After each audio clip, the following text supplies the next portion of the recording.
Tuhan, aku rindu semua orang percaya padamu. Sebab hanya Engkau juru selamat, sebab hanya Engkau penebus dosa, agar semua orang menjadi tahu hidup dalam damai sejahtera-Mu, agar semua orang tidak binasa, dapat masuk kerajaan surga.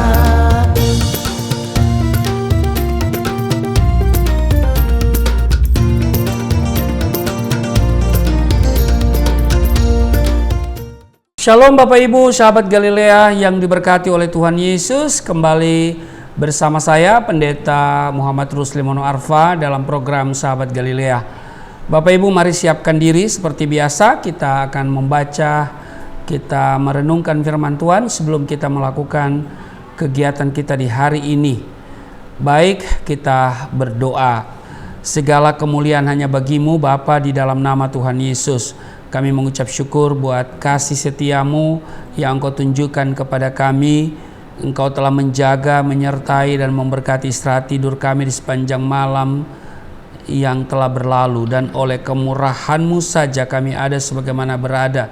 Dan hari ini sebelum kami melakukan seluruh kegiatan kami mau datang kepada Tuhan. Kami mau membaca, merenungkan firman-Mu. Urapi kami, buka hati pikiran kami. Di dalam nama Tuhan Yesus, haleluya, amin. Saudara,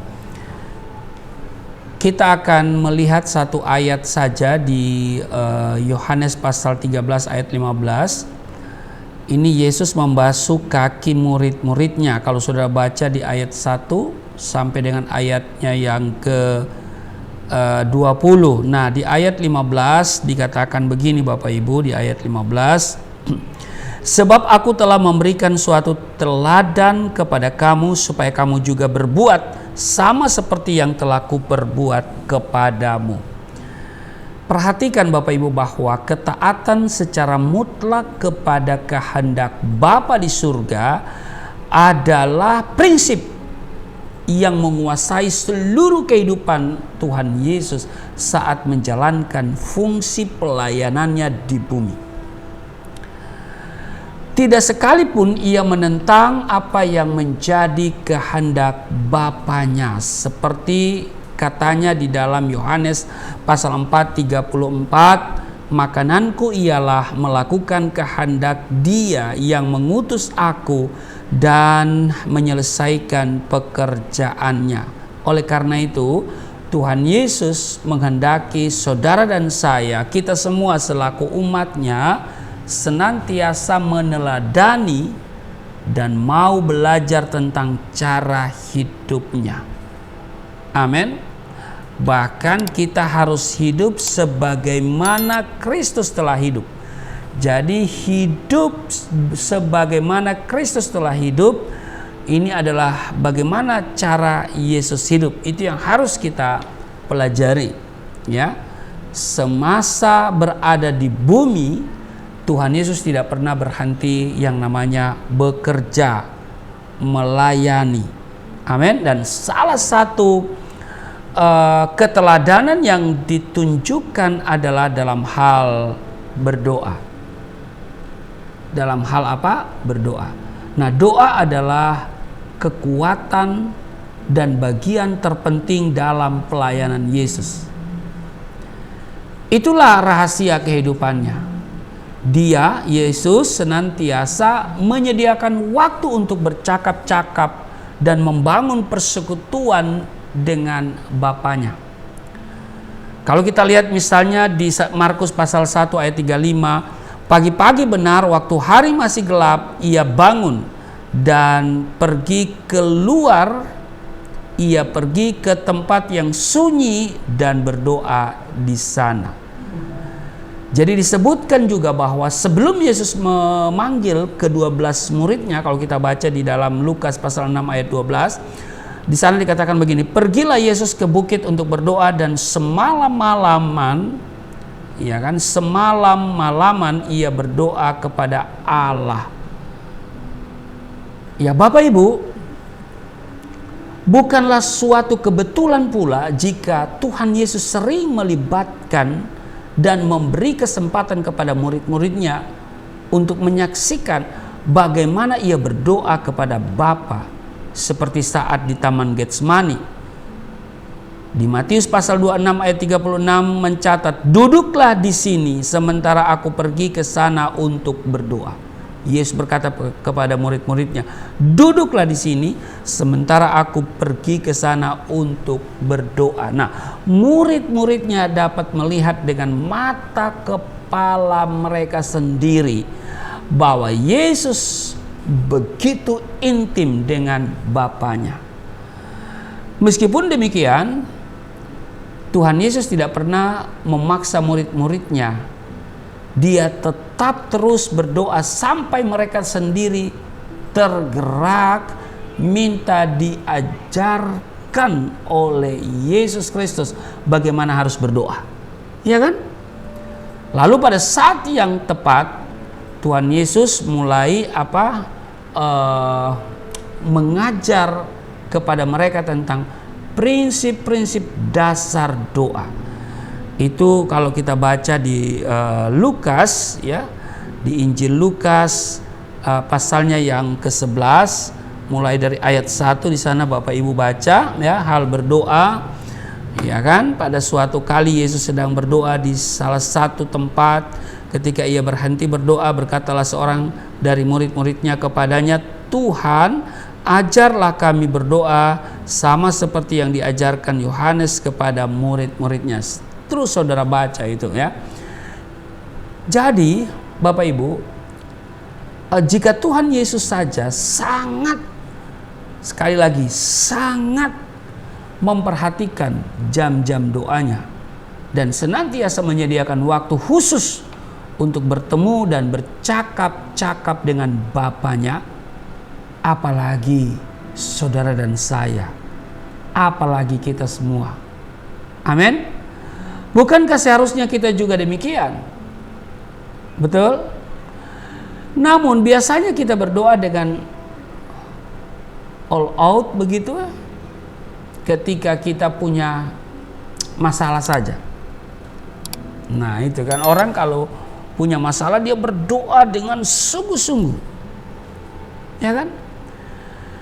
Doa, Bapak Ibu, saya mau katakan bahwa doa adalah nafas hidup kita.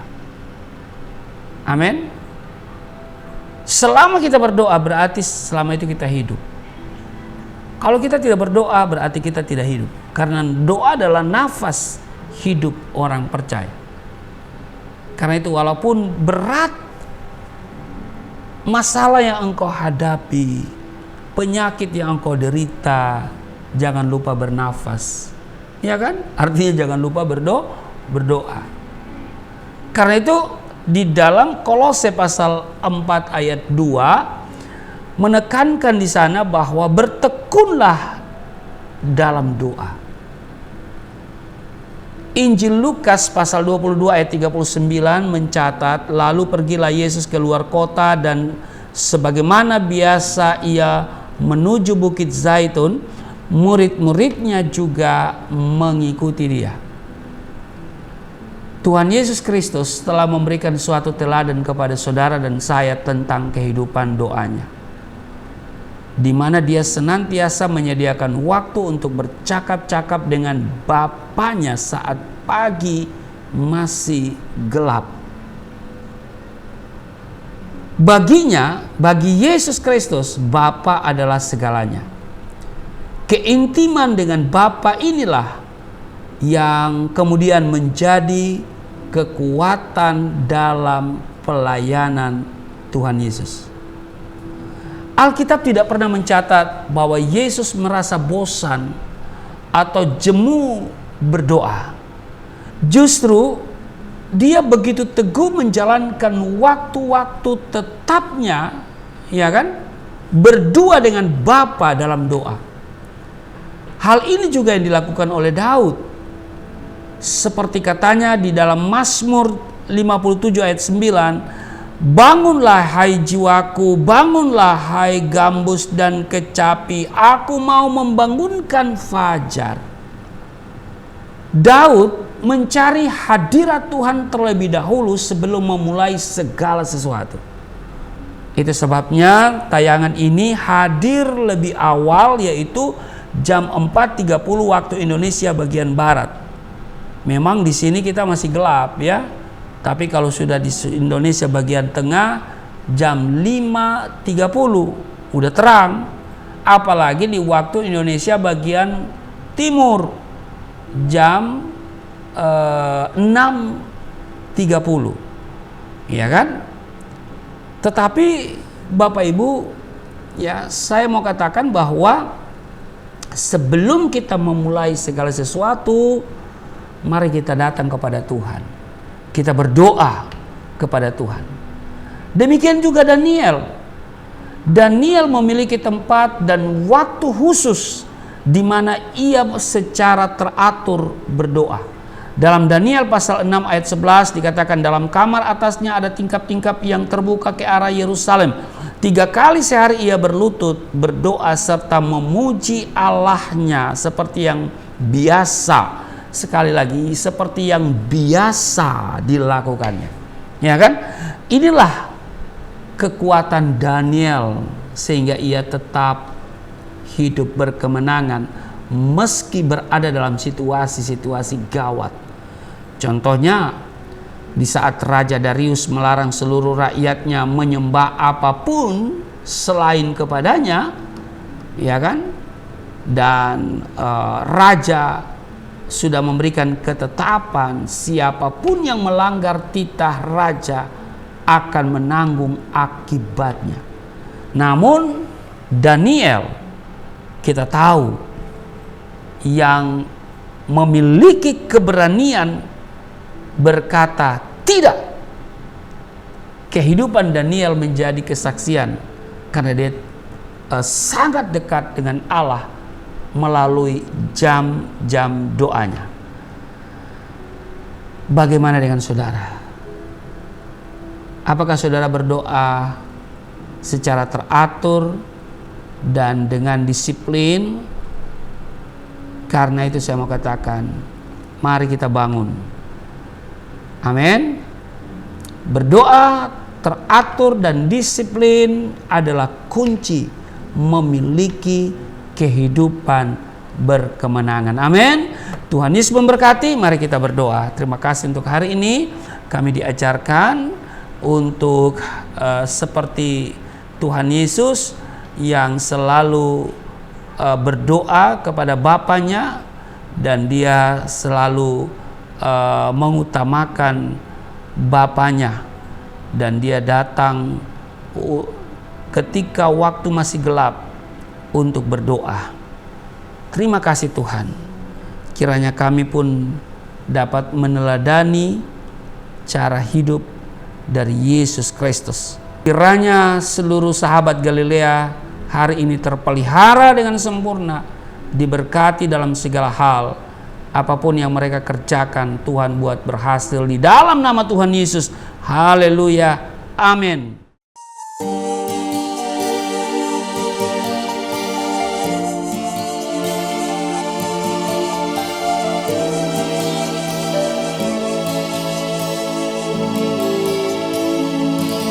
Bapa kami yang di surga,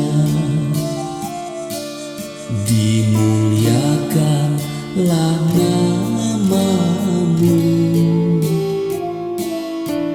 Datanglah kerajaan, jadilah kehendak-Mu di bumi seperti di surga.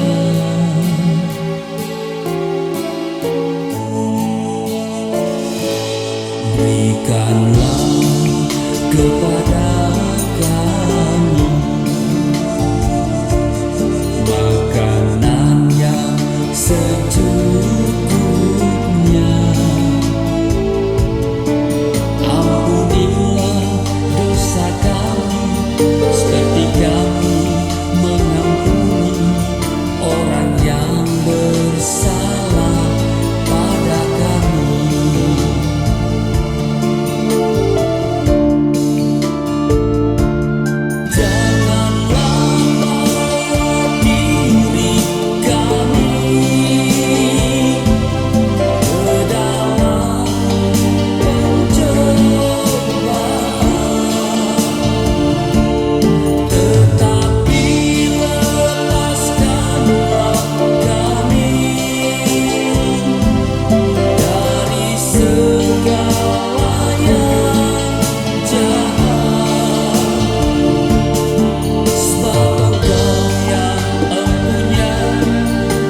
kerajaan